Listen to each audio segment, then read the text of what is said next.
Hello everyone, you are watching Square Triangle Mouse, and today we are reviewing a total conversion mod for Civilization 6. It is called Historical Spawn Dates, and if you have played Rhyes and Fall in Civilization 4, this is very similar, but if you haven't, then I'm going to explain it to you because it's really fun. It changes the game in a massive way, makes it much more historical. So we are playing here with Hammurabi, and you can see there that our historical spawn date as a Babylonian is 4100 BC.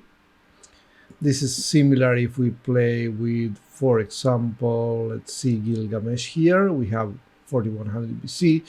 But if we were to play with, let's say, Indonesia, then the historical spawn date will be the year 400 AD. With Norway, 1200 BC. So it really depends on which civilization we pick. Japan here, 250 AD, the Khmer, 800 AD. You can see there are a lot of very different options. I'm going to do some changes here. I think maybe I will actually add maybe Indonesia here. I'm trying to populate the entire map. So the most fun settings for this mod include basically a massive true star location map with as many civilizations as you can and as many city-states as you can. The city-states will also spawn in their historical date and also in the true star location, of course, with this map option. Let me put Gitarja here for Indonesia, so we have most of the map populated now. As you can see, the color scheme can get a little bit complicated after a while with so many civilizations in the game, but I guess that should be good enough. If you take a look at the list I picked very different historical dates, like India spawns at 2500 BC and so on. And I try to make it so they won't spawn on top of each other. If they spawn on top of each other, they can turn the new, okay, we have here the advanced options, and you can see the new cities will revolt and become part of the new civilization. This was already like that in the Rhyes and Fall mod. In Civilization 4 it sort of mimics a real history, and we are also going to have barbarian invasions here. So let's see, where are those? Yeah, Raging Barbarian mode. This comes with barbarians trying to invade you all the time, especially at the beginning of the game. And we also activated here the Monopolies and Corporations mode. You already know about this one. I think it fits with the whole historical setting, but obviously stuff like Heroes and Legends or Secret Societies, the whole fantasy stuff, doesn't really fit well with this mode. We have something else called Colonization mode. So European civilizations will spawn colonies on foreign continents after discovering cartography. Again, this is all mimicking real history. So this mod is the closest thing you have to play in real history with Civilization 6. And now, well, I'm going to leave all of the normal victory conditions. I'm playing with Babylon because it's one of the civilizations that spawned in 4100 BC. So basically one of the oldest civilizations, and that makes it for the longest possible gameplay time. If you try to play with the other ones, you'll have to let the game progress for a while until you finally spawn, unless you start in a later era. For example, if you start with a medieval civilization, you might want to start in the medieval era, so you don't have to wait so much. Anyway, also, when it comes to city-states, I try to make it so most of the map is populated with them, and as I said before, make it so that civilizations don't spawn on top of each other. So, for example, I added here Geneva and Bologna, but this is because I did not pick the Roman civilization to play the game. If I had picked the Roman civilization, I would probably go with different city-states, so they don't they don't spawn on top of the Roman civilization, or they don't spawn outside of their historical spot. So let's start the game and see how this works in practice. So as we begin the game, we can see that we spawn on turn 1. Now this only happens if you play with Hammurabi or with Gilgamesh. They are the only ones that spawn immediately when the game starts. Every other civilization will spawn a little bit later. Well, now is the year 3880 BC, and as you can see, we have a very special event here, which is the Mohenjo-Daro city-state emerges. So in the year 3920 BC, the Mohenjo-Daro tribes unify under one ruler, and so now we have the city-state of Mohenjo-Daro in the game. It spawns now. I haven't met it yet, so it's not here. I have only met Hattusa according to the game, which spawns at the very beginning. Now, yes, I know the Hittite Empire comes in history a little bit later, but in this mod, the Hattusa city-state appears as early as the game starts. That being said, Mohenjo-Daro, as you can see, will only spawn in turn 4. We can already see how the raging barbarians in this game can quickly make the game harder. The barbarian units in Greece are already spawning hoplites. Now, I am Babylon, and I don't have spearmen, so obviously no one has, especially since the other civilizations have not spawned yet on 3520 BC. That being said, the Raging Barbarians mod will make the game a lot harder, which, if you like playing on Deity, as I do, will be very interesting. But if you're having trouble with Barbarians, you can just turn off that setting when you start the game. By the way, I think that the city-state of Hattusa is actually bugged here, because it really should be in the Anatolian Peninsula. So I don't know what's the deal with that. I will try to find it later on and see where it spawned.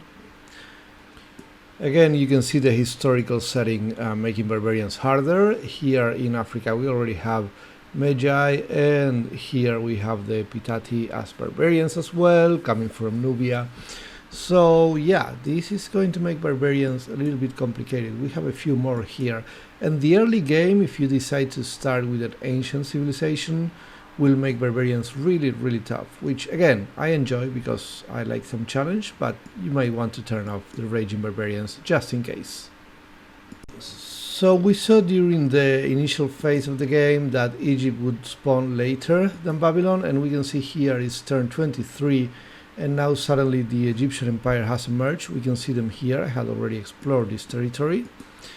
And so if you decide to start with Egypt, you will have to wait for the computer to process the first 22 turns until you eventually start the game on turn 23. By the way, the barbarians that come from here hopefully will have some fun fighting the Egyptians, and now I will only have to deal with this little dude here. I hope so, at least. Anyway, my unique unit is coming, so I'm not so afraid for my survival. Well, we have now advanced a few years. We know, because of the events, we know that the Chinese and the Indian have spawned in this game, but we have not met India yet, and of course China should be much farther away. But we can see here how the barbarians get their names in this game. So we have the Gazettai here. They are Slavic tribes, and I don't think any of the European civilizations have spawned yet, but I guess they soon will. Well, we have met India finally. They have already expanded to Calcutta. We are playing on daily difficulty, so of course they spawn with probably another settler immediately. That's why they already have a second city. Let's send them a delegation. That should be fine. Yeah, we want to be friends for now, because in the early stages of the game, as I said before, and you have already seen, we are dealing with a lot of barbarians, and I don't want any early wars making things even more complicated. Oh, by the way, the usual strategies still work. So as Babylon, I'm researching shipbuilding because it's one of the few that I will never get an Eureka for. I mean, building galleys is just mostly useless in this game. Everything else should be researched through Eurekas because, yeah, we are Babylon, so that's the plan. Well, if you thought we had enough of barbarians, you are awfully wrong. The barbarian invasion mode of this particular mod is really punishing, and now we have a barbarian invasion. So the Kazakh barbarian hordes grow restless, drawn by the wealth and luxuries of your empire. This is very historically accurate, by the way. They have assembled under a common banner to attack the city of Rapikum, which is right here, and we can see some barbarians already approaching.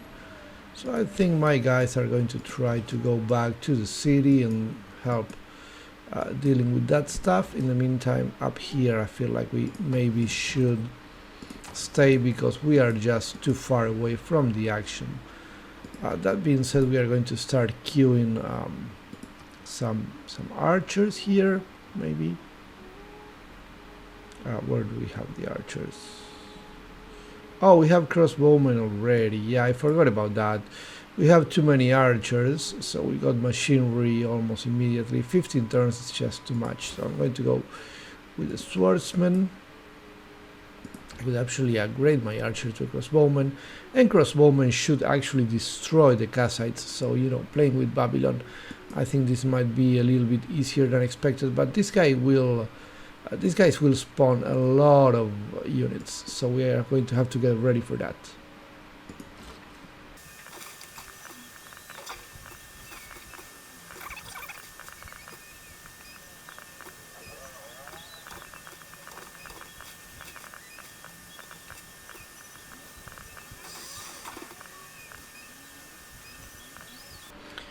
We can see now that Hattusa was indeed bagged. Now it has spawned in the proper date, and they should be around here. You can see some units from Hattusa. They already have crossbowmen because I have that technology by being Babylon. Unfortunately, I don't have the gold to turn my archers into crossbowmen just yet, but I'm going to try to survive all of this. Okay, I'm taking at least this camp, so that's good. But of course the Kassites are around here, so I need to deal with all of these guys. Hopefully my one archer in the city help with the swordsman that's coming for some support will be enough. And if not, I mean, Rapicum can build walls if necessary. Oh yeah, there are a bunch of barbarians attacking the Egyptians as well, I forgot to mention that. But we are going to run away from that and let Cleopatra deal with that problem. Well, we can see here how the Kassites are spawning a lot of units, so this archer and this unique unit are probably going to die, I imagine. That being said, I want to weaken these units as much as possible, especially the ones here in the south, so they don't take my city. I think I'm going to go with something like these. This one is the one closest to my city, so we want to deal with all of that. And as you can see, Rapicom is just building walls. The walls will give me a Eureka, which I wanted to get anyway, because that's a free technology with Babylon, so that's not a problem. I'm building just one more unit, just in case, and maybe I actually go for a crossbowman later. This guy is also coming back, maybe he can get here and become a swordsman as well. Ooh, so many units. Ooh, Egypt could actually die. I don't know if that's in my best interest because it could spawn too many barbarians, so I might actually let this guy try to help Cleopatra a little bit. At least while I'm dealing with the Kassites. Are these all Kassites? Yeah, they're all Kassites. You can see here. Oh no, these are steppe nomads. But we have a lot of Kassite units around, so yeah, we want to deal with them as quickly as possible. This guy, I think he should at least try to survive. This is a hill, this is a hill. Let's go to the hill to get some defensive bonus. There is no shame in deterrence. I don't know if the Kassites are also attacking Gandhi, but if they are, that should help me a little bit. And as you can see, this archer is indeed very dead, but he could kill one chariot unit before dying, so that's not too bad.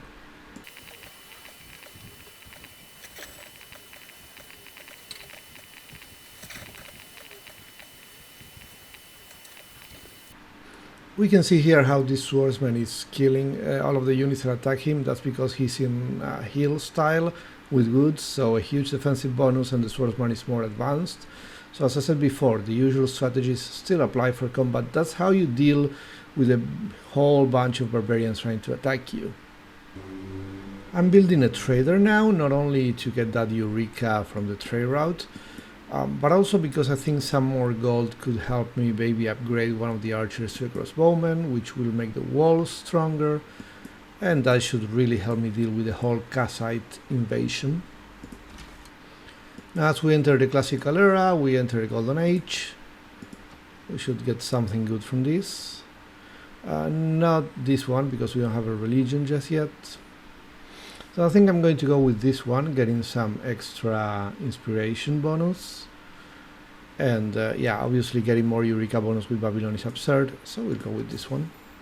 Well, we can see here that the Preslav city-state has emerged. That should be around here. That's the Bulgarians, and then the Gaelic Empire has emerged, and the Greeks as well, so we finally have some European civilizations. I think this guy might want to try and say hello if possible.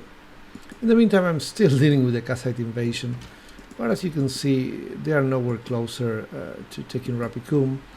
That being said, I really would like to help Egypt survive their own barbarian invasion. This chariot had to come back though, so it will heal for a little while. Here I'm thinking about doing a change, just for health's sake.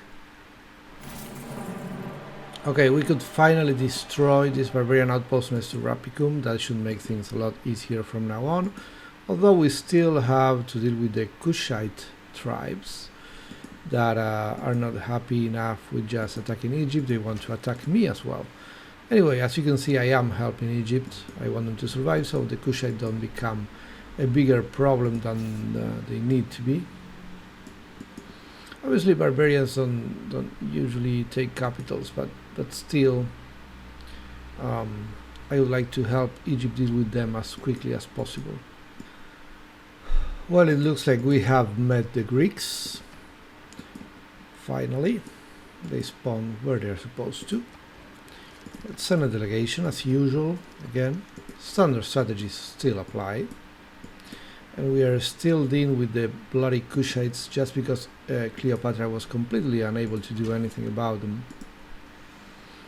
I'm trying to let these archers survive, but that's not so easy as it seems. And also my trade route will have to wait for a little bit more. Well, we have met the goal now, and as usual we are sending a delegation. And we now have an idea of who's dealing with Europe at the time. We might get a free builder here.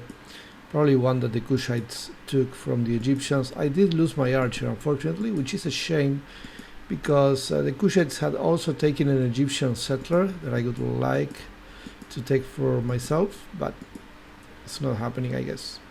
It looks like the city-state of Wallin has now emerged in the year of our Lord 1120 BC, and we also have the Norwegian tribes. Let's see if we can say hello to Harald, and the Bologna city-state that I also want to say hello to because it's going to be a scientific one. Let's see if we can also take a free settler. That would be very nice. Oh, and the city-state of Bologna has declared war on Ambiorix. That's a fun thing that happens when they spawn on top of someone else. As you can see, even on daily difficulty, it's not so easy for the AI to build the ancient wonders, and this is because of the barbarian invasions, as you have seen with Egypt. You can see how the barbarian here in Britain are called the Celtic tribes. So as I said before, all of the barbarians are getting some historically accurate names. Well, at this point we are pretty much done with the barbarian invasion. We have a tribe here that we can help Cleopatra take care of, but overall our cities are very safe. I didn't include Arabia in this map, so they will not spawn. So I'll probably build a city around here to get all of those resources down there in the Arabian Peninsula. And I think there was a barbarian settler around here, so I will try to find it and take it. Well, it looks like the Kushites have taken 2 settlers from Egypt, so we will now try and get this one as well. Well, I took another settler, that's great. I will do some more expansion, maybe around here.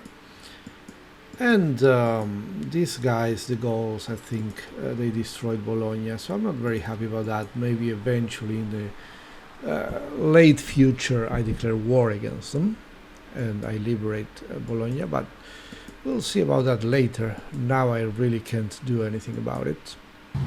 Well, we keep advancing in our little historical game. It's now 550 BC, And we have Zanzibar here. It just spawned right next to one of my units, so I got a free envoy there. I'm trying to explore Africa. We can see that the Bantu tribes have Impi units as their other unique units, so that could be a problem down there. Now Granada has also spawned, Zanzibar, Cardiff, the first city-state that should be around here obviously, and the Aztec Empire. We don't know anything about the Aztec Empire just yet, but that's fine. Granada declared war on ambiotics. Now after a few more turns, Ethiopia has finally spawned, and because Mogadishu is right here, we have Addis Ababa right there, which is fairly close to this city of mine, and that is giving me some loyalty issues. So I might have to move my governor over there to maybe compensate for that. And we might have this as a common issue throughout the game. So this is one thing that you have to consider in the map, especially if you play, the true Earth map, in which you know where everyone is going to spawn. They could spawn close to your cities and generate some loyalty problems. Well, after a few centuries have passed, we have another barbarian invasion. This time it's the Khazar. If you don't know about the Khazar, I recommend you study the history of the Eastern Roman Empire. Anyway, they have grown restless and they are attacking Durkurigalsus, so that should be around here. Maybe it's this spot from there that's attacking me.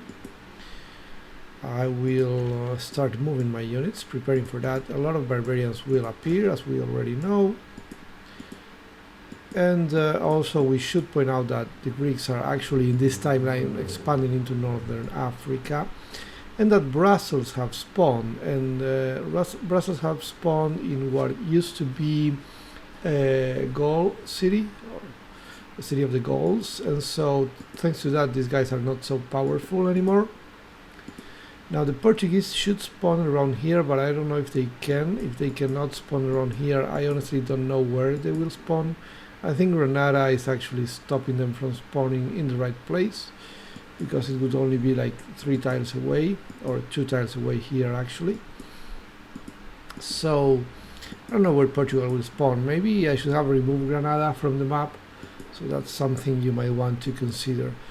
And it looks like our barbarian problems are growing right here. We can see some Ostrogoth tribes trying to attack us. So again, another problem that the Roman Empire had in real history, and now we are having it, so we have to deal with it. And I still have not seen the Khazar. Maybe they're going for India actually, who knows. And as we can see, Geneva is appearing, which means yet another problem for the Gallic Empire, because Geneva has actually spawned here. It could not spawn in Italy. That's interesting. So they only have 1 city left, and it's rebelling, so it looks like the Gauls are going to disappear in history. So a funny thing just happened. Menelik, nice guy as you can see, he not only took Zanzibar, I was suzerain of that city-state, but also he eventually declared war against me, a surprise war here as you can see. And I will have to deal with that as well. I couldn't completely destroy the Khazar outpost, but I did destroy the Ostrogothic one here. So that's something, and I'm building some units, because building units is now cheaper thanks to a resolution of the World Congress. In the meantime, I explored the Americas, and I already met the Mapuche people, so that's nice. Well, just as expected, when the Scottish appeared in the game, the year 540 AD, they took this city that used to be Norwegian, and now it's Sterling. So the Norwegian kingdom is just over here. The Gauls have managed to survive for now in Denmark, and this is all just city-states all over Europe, except for Greece, of course, which is doing quite alright with Athens and Knossos. And the Ethiopian invasion has not worked. As you can see, I defended properly, and now I'm going to try to take maybe a couple of their cities, maybe liberate Zanzibar as well, which means I'm not invading Egypt just now, but I might do it later, who knows. And now we start seeing the first effect of the colonization mode. So it's only 640 AD, but these guys have already reached the Americas apparently, because we can see here that the Scottish Empire has founded the colony of Dumfries in North America. Now I cannot see it, I have not explored that area yet, but I will go there. And maybe when America spawns, they actually become American, they get independence. We'll see about that later. Now the Greek, on the other hand, have not reached the Americas apparently, they have no colonies. Same with the Gauls, and same with the Norwegian. That one is a little bit more surprising, all things considered. Also Rapa Nui has spawned, but it should take me forever to get to that city-state. Also I'm trying to take Gondar, as you can see. Let's see if that works or not. Well, a few centuries have gone by in this historical game, and as you can see, some things have happened. I took Gondar here in my rebel, so I need to do something about that. I'm probably going to take Harar next, just because the terrain makes it easier, and then I will go for the capital. It's taking a while though, I don't really have the best units for that. I should upgrade my catapults, turn them to trebuchets maybe. In the meantime, the Avar invasion have come. They are placed here, I imagine, and this city of Karkar does not have walls. So, okay, now they do. That is perfect. I really needed those walls, and this Greek crossbowman is probably going to die very soon. We met the Chinese, and we met the Japanese, and we met the Mongols. They are all over here, so that's fine by me. I have not met the Indonesians, and I don't exactly know where Portugal is. We did exchange information on our capitals, but I think when they spawned, well, they haven't settled just yet. We do know they aren't here, which makes sense. If you count the tiles from Granada, they cannot settle in the Iberian Peninsula as they should. I really have to deal with these pesky Ethiopians all the way to Zanzibar, really, because I want to liberate this city. Maybe I will leave this city alive. I'm not exactly sure about that. And as history progresses, another fun thing occurs. So the Russians have spawned, and because this used to be a Norwegian city before becoming St. Petersburg, they have spawned and declared war on the Norwegian at the same time. And this is funny because I actually had an alliance with Harald, so now suddenly I'm at war with the Russians up here. Not a huge problem though, they still have to deal with these barbarians if they want to get to me. So they might actually do me a favor if they do something about these pesky Avar heretics. In the meantime, I will continue, of course, with my war down here.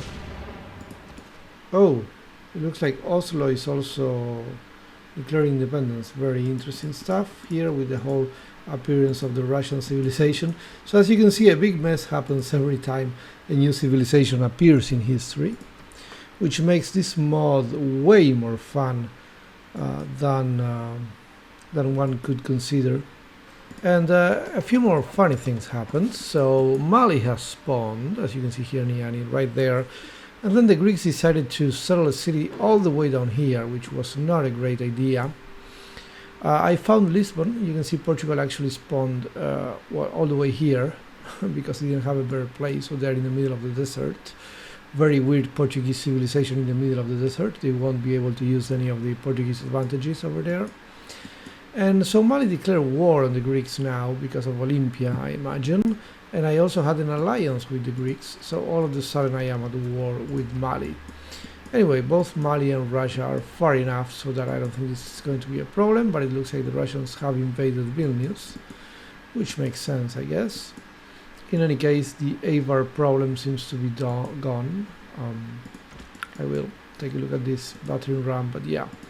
Looks like the Avars have been dealt with, probably by the Russians as well. And so the colonization mode has appeared again. Just a few turns later, we can see that the Portuguese got the colony of Funchal on Africa, even though they are in Africa. I don't know where that colony is, somewhere around here, I imagine.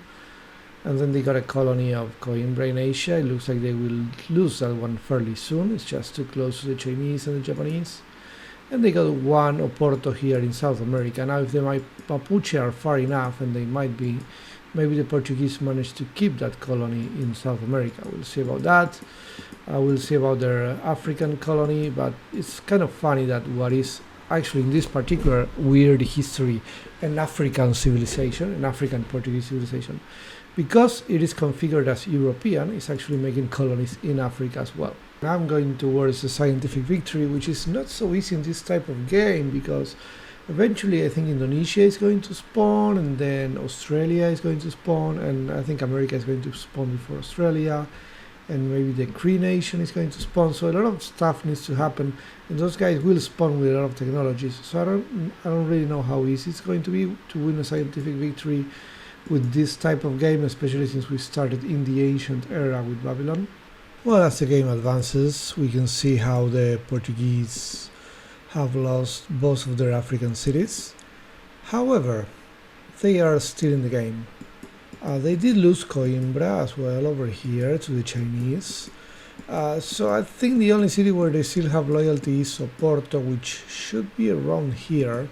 I didn't put Brazil in this map, so if they stay here, maybe they remain alive until the end of the game, especially if the Mapuche don't get to expand much more. That being said, yeah, I have the largest empire and I'm doing okay. I'm going to sanitation and then hopefully rocketry, and we are going to start our path towards the scientific victory. Let's see what happens with that. We did build Ruhr Valley here, which is always useful for this endeavor, so let's see what happens. Okay, it looks like the problems keep growing for Portugal. Now Lautaro has declared war against Joao, so I don't think his Brazilian city is going to last for long. The Ethiopian still hold to Adwa, but we don't know if they're going to be able to keep it for much longer, especially now that the Zulu have entered the game.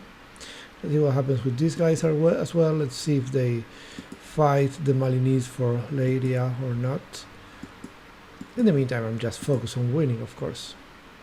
As we go on with the game, we have finally located the Portuguese cities in Brazil, and as you can see, they might stay there until the end of the game. They have a war with the Mapuche, but I think the terrain is not going to allow for any easy conquest. Also, the city-state of Buenos Aires has now spawned, so that's pretty good. And we keep exploring South America with our boats, since we can still do it. At this moment in the game, we still don't have Australia or the USA, so you know, the Aztecs are still doing basically whatever they want up here.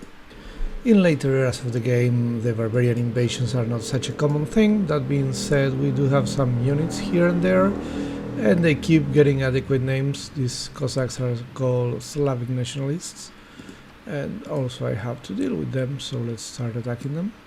Well, the history is progressing. As you can see, I did liberate Ephesus, and I'm going to liberate Olympia as well. I declare war on Mali as a revenge for that, and something funny happened. It's 1615, and that's the date in which the American Empire begins the game. So we have Aberdeen and Washington here. Well, Washington spawned, and then Aberdeen, that was a Scottish city, rebelled to the Americans. Of course, the Scottish still have their colonies here in North America, and I am their ally, so that means I'm at war with Abraham Lincoln for now. Let's see what happens with that. Let's see if the Americans can overtake the Scottish or not.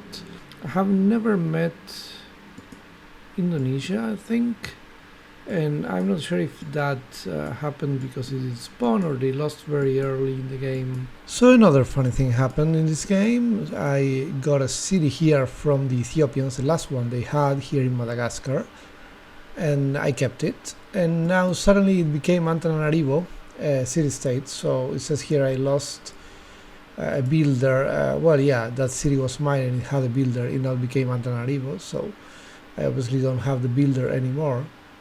I'm fine with it because I didn't really want this city in the first place. It just rebelled to me and I thought, okay, I might keep it. But it's funny how you can, you know, the moment a city spawns, in this case Antananarivo spawns around 1635 AD, you can just immediately lose a city like that. So keep an eye on that if you're playing this historical mode, because it can happen. Also, I'm trying to help the Greeks here, but it's not so easy. And I just got a satellite, so now I have the full map. And as a matter of fact, there are no Indonesians, so Yeah, we can see that Japan took some of Eastern China and Korea. I didn't include the Koreans in this game, so that makes sense. Well, we have reached the end of the game. As you can see here, Australia has finally spawned. It spawned actually a full century ago, and they already took one of these Chinese cities. And here we can see how the American civilization took all of the former Scottish colonies, and then eventually they expanded towards the west, and they even took some of the Aztec cities. That being said, the Aztecs are still doing more or less okay. And here, as I mentioned before, Portugal managed to keep these colonies until the end of the game, and this is really everything that's left of Portugal. At some point there was an emergency against me, and so Russia and the Zulu and Mali, they all attacked me at the same time. But unfortunately for them, I was much stronger, so I basically expelled Mali from the African continent. I left some cities for Greece. They have been my friends or allies throughout the entire game, and thanks to that, they are not only still alive, but as you can see here, they took a few cities in Northern Europe as well. Eventually, the Norwegian took back some stuff that they had lost to the Russian. The Russian civilization did very poorly in loyalty. As you can see at the end of the game, they are losing all of their northern cities to the Norwegian, and they even lost this one to me. I could also liberate Vilnius, so I'm the suzerain of Vilnius now. So that's how the game went, and now Gandhi, I think, is at war with a bunch of people. There is some emergency against them or something like that. Yeah, so Gandhi's at war with a bunch of people, but he has nukes and he's building giant death robots. It doesn't really matter because the game is about to be over. So I was going for the scientific victory, and as we can see here in the scientific victory screen, we are traveling at 7 light years per turn, so we only need 2 more turns to win the game. Funny enough, I did not go for a cultural victory, but look at this. We are already winning a cultural victory. I guess that's because I wander Horde quite a lot, and I also did build some theater squares with some museums, especially the archaeological ones. I could theme a few of them because that's usually easy. I also got some works of writing from trades or even from the surrender, I think, of Menelik. I got some of these works back in the day when I was fighting against Ethiopia. Oh, the Zulu also attacked me during that emergency, so I only left them 2 cities down here. I conquered everything else. So yeah, my empire is huge in most of Africa, really, and I also have most of the Middle East. So I expanded quite a lot, but this world is just too big to go for domination, so I went for science and ended up getting a cultural victory as well. I honestly don't know which one of those will happen first, but I think it's going to be the cultural one. Yeah, the whole game is going a little bit slower, basically, in terms of moving from one era to the other one here. Too many turns between eras compared to the normal game. Even though I didn't change the speed, this is still standard speed. Okay, we did get the cultural victory. Just 1 turn before the scientific victory. And again, this is funny because I didn't go for cultural victory at all. I was focusing on scientific victory, but I got cultural victory 1 turn earlier. We don't have the historical victory conditions that Rhyes and Fall has in Civilization 4. I think the creator of this mod says that he wanted to do the historical victory type, and I hope he finds the time to do it at some point. But in the meantime, it's still a fun mod to play, really different from the usual game, and really interesting. You don't need to do it in the real map, actually. You can just play this mod with a weird map, and I guess that would be even more surprising because maybe another culture spawns, where you are and you are not expecting it, so that could be very surprising and very challenging as well. Anyway, quite a fun mod. I strongly recommend it. You can find it in the workshop in Steam, for example. So yeah, I hope you like this video. Please remember to subscribe to the channel, hit the like button, and tell me in the comments which other mods you want me to check on this channel, you want me to review, you want me to try. on the maximum difficulty ideally, but maybe in lower ones if they are really challenging mods. Let me know in the comments and we'll try them out. Thank you very much for watching.